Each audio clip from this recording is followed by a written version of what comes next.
दोस्तों, इस वीडियो को बनाने का मेरा उद्देश्य है कि आपको मोटिवेट या उत्साहित कर सकूं। यह वीडियो किसी की आत्मा या दिल दुखाने के लिए नहीं है और ना ही किसी को ठेस पहुंचाना इसका उद्देश्य है। तो आइए दोस्तों, शुरू करते हैं वीडियो।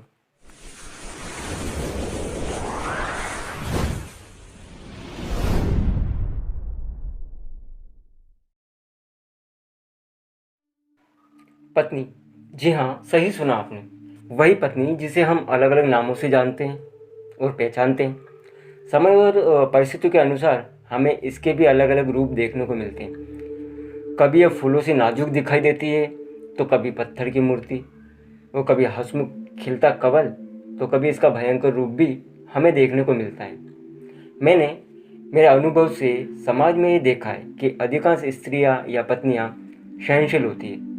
शायद ये उनका एक प्रमुख गुण दिखाई देता है, क्योंकि सुबह से लेकर देर रात तक पूरे घर में वही एक ऐसी मेंबर या सदस्य है जिसके माथे पर थकान का शिकन तक देखने को हमको नहीं मिलता, और दूसरे दिन भी वह उसी ऊर्जा और एनर्जी के साथ में अपने दैनिक कार्यों का निर्वहन करती है। सबसे पहले उठना और सबसे बाद में सोना, ये उसकी दिनचर्या होती है। और अधिकांश घर के सदस्य साप्ताहिक छुट्टियां भी रखकर अपनी थकान दूर कर लेते हैं, लेकिन उस घर की स्त्री, पत्नी या फिर बहू छुट्टी नहीं ले सकती। उसको घर के सभी कार्यों के साथ साथ घर के सभी सदस्यों के कार्यों का भी ध्यान रखना होता है और करना होता है।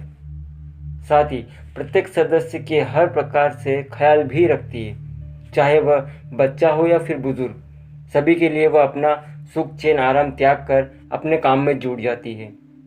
वर्तमान हालात यानी अभी लॉकडाउन के दिनों की यदि बात करें, तो हम देखते हैं कि प्रत्येक परिवार में कम से कम 2 या 2 से अधिक मेंबर होते हैं। लेकिन यदि हम एक आम उदाहरण से समझें, तो एक परिवार में यदि 4 मेंबर, पति पत्नी और 2 बच्चे होते हैं, जिनमें से पति पत्नी और 2 बच्चों की लॉकडाउन में छुट्टियां हैं, लेकिन पत्नी की ड्यूटी तो ख़त्म ही नहीं होती, और ज़्यादा थकान के कारण कभी मायके जाने की सोचे तो लॉकडाउन के 2 महीने में ये भी संभव नहीं था।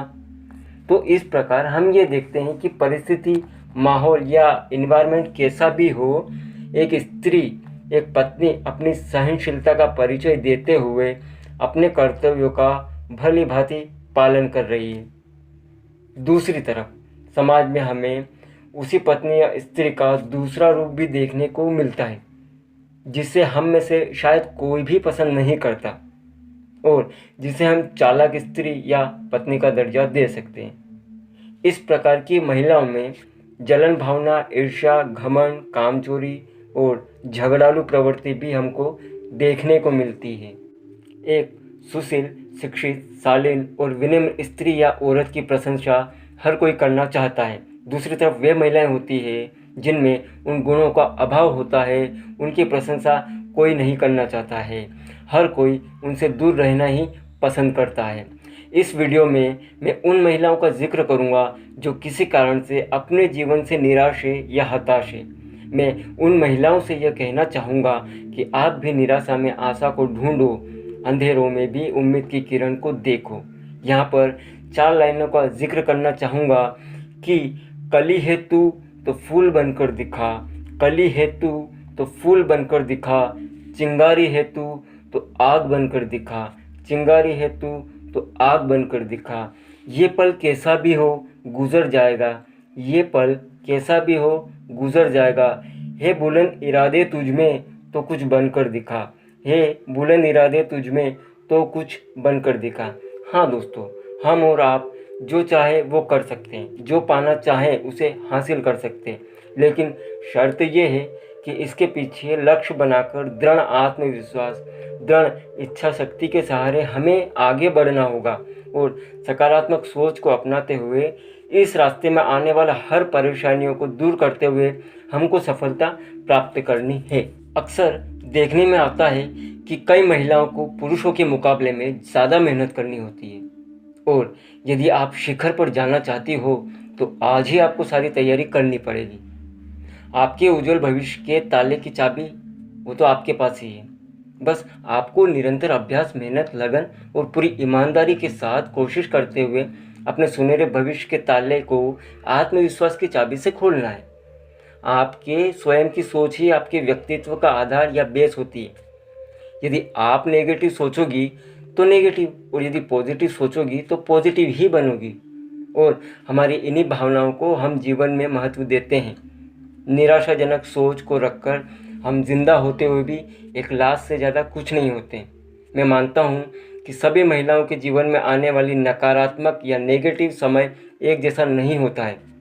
सभी के जीवन की घटनाएं भिन्न भिन्न या अलग अलग होती है, परंतु समाधान के रास्ते समान हो सकते हैं। जैसे हिम्मत न हारना, फिर से खड़े होना, अपनी शक्तियों को समेटकर लक्ष्य के लिए फिर से तैयार होना, ये कुछ ऐसे हथियार हैं जिनके सहारे न केवल महिलाएं बल्कि पुरुषों ने भी कई उच्च मुकाम हासिल किए हैं। और आज दुनिया उन्हीं को अपना रोल मॉडल बनाकर पॉजिटिव सोच के साथ आगे बढ़ रही है। मैं ये मानता हूँ कि संपूर्ण क्षेत्र में परिपक्व होने के बावजूद भी महिलाओं में एक स्वाभाविक सा डर बना रहता है। उस डर से निपटने के लिए आपको एक शारीरिक और मानसिक दोनों रूप से परिपक्व होना पड़ेगा। यह बहुत ज़रूरी भी है, क्योंकि वर्तमान समय को देखते हुए आज का समय महिलाओं के लिए सुरक्षित नहीं कहा जा सकता है। आए दिन अखबारों और न्यूज़ चैनलों पर गंदी गंदी खबरें दिखाई जाती हैं, जो एक गंभीर और सोचने का विषय है। दूसरी तरफ मेरी उन सभी कामकाजी और घरेलू महिलाओं से यही उम्मीद है कि आप भी सभी क्षेत्रों में सफलता के झंडे गाड़ सकती हैं। आपने भी जो सपना देखा है उसे पूरा कर सकती हो। आप भी जो चाहो वो पा सकती हो। लेकिन शर्त ये है कि आपको स्वयं पर विश्वास करके दृढ़ इच्छा शक्ति, लगन, मेहनत के साथ अपनी मंजिल के रास्ते पर आगे बढ़ना है। फिर आपको रास्ते में आने वाली बाधाओं या परेशानियों को नहीं देखना है। वे बाधाएं और परेशानियां तो आपके दृढ़ इरादे देखकर वैसे ही दूर चली जाएगी, लेकिन मजबूती से खड़े आपको रहना है, मजबूत आपको होना है। कई महिलाओं की शिकायत होती है कि हम ये काम कैसे करें या फिर वो काम कैसे करें। तो मेरा उनसे यही निवेदन है कि कार्य कैसा भी हो उसे पूरी प्लानिंग के साथ करना चाहिए। उसके आगे पीछे, दाएं बाएं, ऊपर नीचे, चारों तरफ का ध्यान रखकर अच्छे या बुरे परिणाम, निकटस्थ और दूरगामी परिणाम सभी के बारे में और सभी पहलुओं की जांच करके पूरी मेहनत, ईमानदारी, धैर्य, लगन, विश्वास, दृढ़ इच्छा शक्ति, जोश और ऊर्जा के साथ कार्य करेंगे तो हमारा कार्य ज़रूर सफल होगा। दोस्तों, बोलने के लिए बहुत कुछ है और यह एक ऐसा विषय है जिस पर जुबान रुक नहीं सकती। लेकिन वीडियो ज़्यादा लंबा ना हो तथा आपका और मेरा दोनों के कीमती समय को ध्यान में रखते हुए मैं इस वीडियो को यहाँ पर समाप्त करना चाहूँगा। एक बार फिर से माफ़ी चाहूँगा यदि गलती से भी मुझसे किसी ऐसे का दिल टूटा या किसी को ठेस पहुँची हो तो। और हाँ दोस्तों, आप पर्सनल भी मुझसे संपर्क कर सकते हो और मुझे कमेंट करके ज़रूर बताना कि ये वीडियो कैसा रहा और अगला टॉपिक भी बताना जिस पर मैं जल्दी से वीडियो तैयार करके आप तक पहुंचा सकूं। धन्यवाद दोस्तों, आपके कीमती समय के लिए। दोस्तों, एक बार फिर से इस वीडियो के लिए लाइक, शेयर और सब्सक्राइब ज़रूर करिएगा। अच्छा दोस्तों, मिलते हैं अगले वीडियो में एक नए टॉपिक के साथ, और इसी के साथ इजाज़त दीजिए अपने शुभचिंतक दोस्त पंकज परिहार।